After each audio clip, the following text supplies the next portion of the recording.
Greetings, friends. I'm Marc David, founder of the Institute for the Psychology of Eating. Today's topic is a big life lesson from Patch Adams. So check this out. Back in 1998, there was a Hollywood movie that came out called Patch Adams. The actor Robin Williams played the lead role. Patch Adams is a medical doctor and has long been a sort of folk hero in the medical community. He's unlike most any doctor one would ever encounter, which is why the movie industry jumped on the opportunity to immortalize him on the silver screen. Now, at the time, I had no idea who Patch Adams was, let alone that he was about to become famous. But the moment I saw the movie was the moment I realized that I had known this man personally and worked with him for a week in the hills of West Virginia when I was very young, and that he had forever changed my life. So I just want to share with you my Patch Adams story.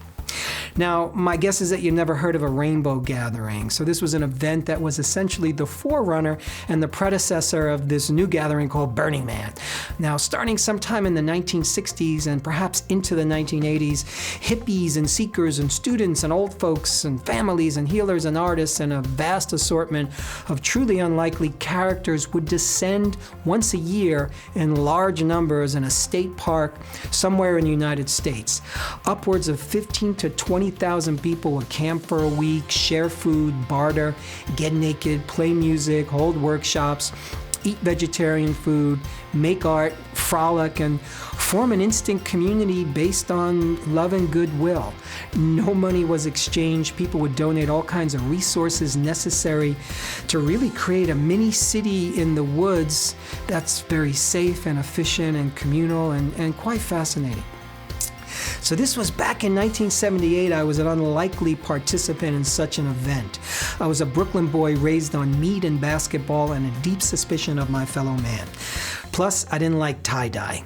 So, needless to say, my eyes were opened. Now, at that point in my life, I'd probably seen the sum total of about 12 naked people, and that includes babies. So, there are no naked people in Brooklyn, by the way, and here at the Rainbow Gathering, there were thousands of men and women and children without clothes. My head almost exploded. Now, because of my deep interest in health and medicine, I enthusiastically signed up when word was circulated that smart volunteers were needed in the medical tent. Now, I'm amazed at what I saw. The medical tent was the size of a small outdoor circus tent. It was divided up into an entranceway, a big waiting room, and one very large treatment room with all kinds of beds and supplies and a number of small private little rooms for those who needed separate and more intense care. Now, what really surprised me was that there were real live actual medical doctors manning this makeshift hospital, but they were disguised as hippies. Now, I later learned that they actually were hippies and they were medical doctors at the same time, which was a combination I had no idea existed. So I was in heaven and soon realized that I found my calling. Now, because of my eagerness to volunteer and do anything asked of me, I was quickly made to be the assistant to the head doctor. So this meant I was responsible for anything and everything that he asked. So I was told that this was an important position and that I was a pretty lucky young dude. So the name of the young doctor who assigned me to the head doctor, his name was Mushroom. Now, I thought he was joking, and when I started laughing, he didn't find my laughing funny, and he didn't want me to call him Dr. Mushroom, it was just Mushroom. Now, I finally met the head doctor, and he was this tall guy, barefoot, of course had a tie-dye t-shirt, he's wearing a big red clown nose. Now, once again, I thought my head was going to explode. This is the head doctor, and I couldn't imagine the kind of medicine that would be practiced under such bizarre conditions. Kind of felt like I was in an insane asylum. So the doctor with the big red clown nose asked me my name, and he told me his. And his name was Patch Adams.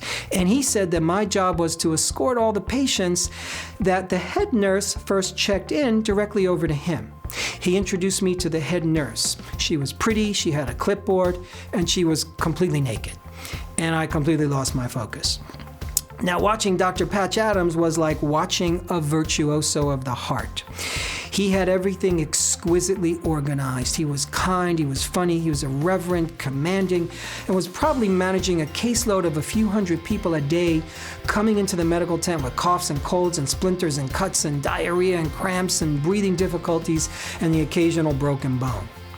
Now, I can tell you that he laughed with each one of his patients. He made them smile. He asked them important questions, deep questions, and then he asked them completely ridiculous ones. He prescribed antibiotics. He prescribed homeopathics. He prescribed herbal compresses, diets for this and that, sleep he would prescribe, laughter, who knows what else. My fourth day at this rainbow gathering, working in the medical tent, things got extreme. A young man was escorted into the medical tent. He was in pretty bad shape. The naked nurse responsible for doing intakes had stepped away for a break and she wasn't anywhere to be found. So the young man was bleeding from his head. He was covered in blood. He was vomiting blood. His leg was broken and his friends left him there and ran. So here I am with this guy and I panicked. So I burst into the main staging area where Patch was attending to other patients. I started yelling to him, describe what was going on. And he heard every word I said, and he seemingly didn't react. And he waited a moment, and there was silence. And I yelled at him, I said, Patch, what are you doing? This isn't a joke. This kid is bleeding to death. Like, do something, he's dying. And Patch slowly walks over to me, and he held me by my shoulders as if to calm me down. And he asked me to look him in his eyes. And then he said to me, what's his name? I said, what do you mean, what's his name? And he said, go back into the other room and ask the patient what his name is.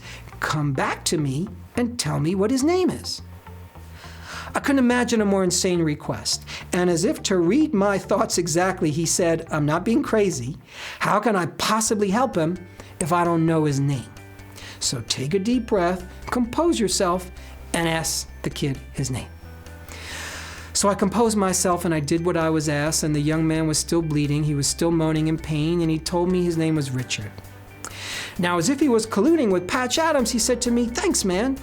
And I said, thanks for what? He said, thanks for asking my name. So I kindly walked into the main tent area. I approached Patch, and once again he grabbed me by the shoulders and looked me in my eyes before I could say anything.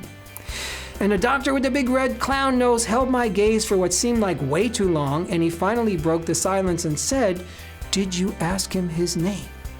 And I said, yes, it's Richard. And then he said to me slowly and deliberately, good job, Mark. Now we know his name. Now we can help him. Well, Richard kind of had a hard time of it, but in the end, he was okay. He was eventually taken to a local hospital.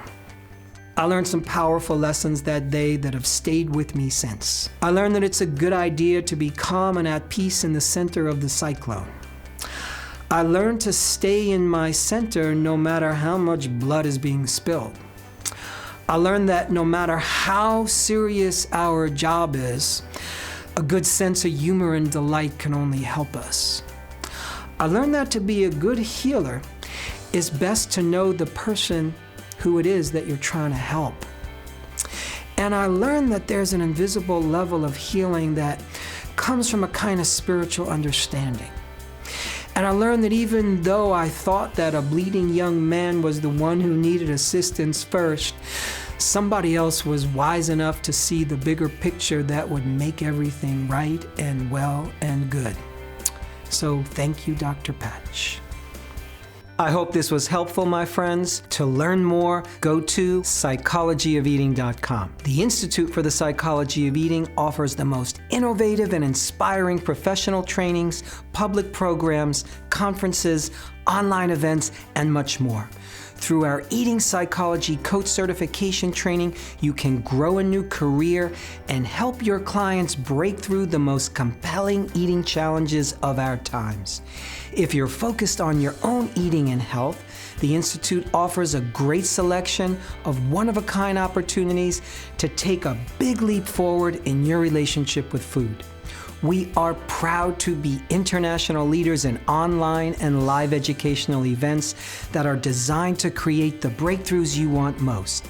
Our professional and public programs are powerful, results-oriented, and embrace all of who we are as eaters. I'm talking body, mind, heart, and soul.